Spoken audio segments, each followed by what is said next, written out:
run it. Okay, I'm just going to show you through an inner tube the effectiveness of our product Bike Seal.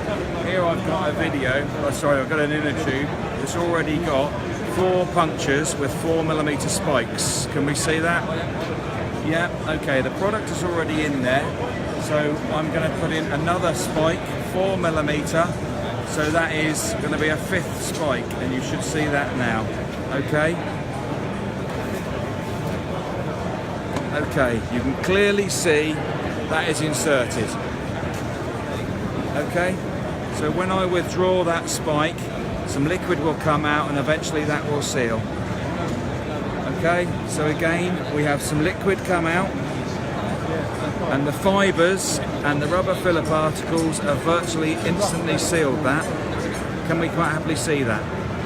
Okay, if I wipe that off, we may be able to see some fibres. Yes, we can. So now I've got 5 clear punctures, 4mm punctures, showing the Kevlar fibres. Okay, that is the effectiveness and the benefits of Bike Seal. Being that it's in there all the time, through rotation, it is constantly trying to update.